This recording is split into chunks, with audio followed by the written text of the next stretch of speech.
siku ya leo. Wafanyabiashara katika soko la Kikuyu, kaunti ya Kiambu, wameeleza kuwa ongezeko la bei ya bidhaa mbalimbali ikiwemo viazi, nyanya, njegere ama ukipenda minji na mazao mengine limechangia kupungua kwa idadi ya wateja, wenyewe wakilalamikia ughali wa bidhaa hizo. Hata hivyo, wafanyabiashara hao wamesema hali hiyo inatokana na mabadiliko ya hali ya hewa pamoja na gharama kubwa za mafuta ya petroli.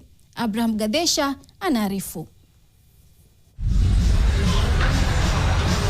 Hapa ni soko la Kikuyu ambako wafanya biashara umejitokeza kueleza ongezeko la bei ya bidhaa tofauti. Katika soko ya Kikuyu yetu hali ya biashara tuseme iko chini kiasi, juu kuna vitu zimepanda, kuna gharama hizo vitu kama waru hakuna. Tulikuwa tunanunua waru ngiri 3, imepanda kutoka ngiri 3 imeongezeka na ngiri 2. Sasa hiyo ni 1500. Kabla haijaongezeka tulikuwa na kasuku tulikuwa tunauza 130 ama 120. Saizi hiyo kasuku ya kilo 2 tunauza 200. Ya 100 tunauza 120. Ya 50 tunauza 70 ama 80 kulingana na vile walu imepanda. Kuongezeka kwa mafuta kumetuma vitu vingi ziongezeke, vitu kama zile viazi, vitu kama perishable zenye zinaweza haribika haraka lazima zitokee kwa mashamba, na zikitokea kwa mashamba tunauziwa bei kali juu mafuta imeongezeka.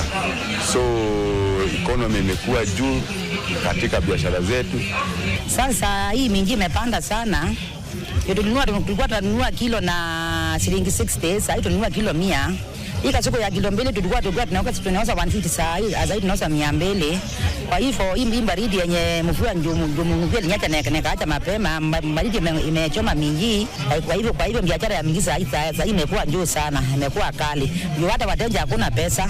Unaambia mtu kasuku ni 200 anatoroka. Sana wateja wanalalamika, like tuseme kama mtu alikuwa ananunua warundo, kwa hivi sasa hawezi kujifikia hiyo warundo sababu tulikuwa tunauza ngiri 1. Saa hii iko 1400.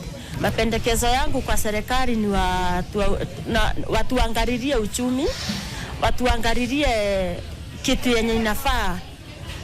Yani watuangalilie uchumi sababu wakiangalia uchumi vitu zikirudi chini kidogo hadi vitu za mashambani zitarudi chini, sababu kama transport ndio inaleta shida sana. Wafanyabiashara hawa wakiomba serikali kuangazia kodi zinazotoshwa bidhaa hizi muhimu kabla hazijafika sokoni ili kuwawezesha kuendelesha biashara hii. Abraham Gadesha, NTV mashinani kutoka soko ya Kikuyu, kaunti ya Kiambu.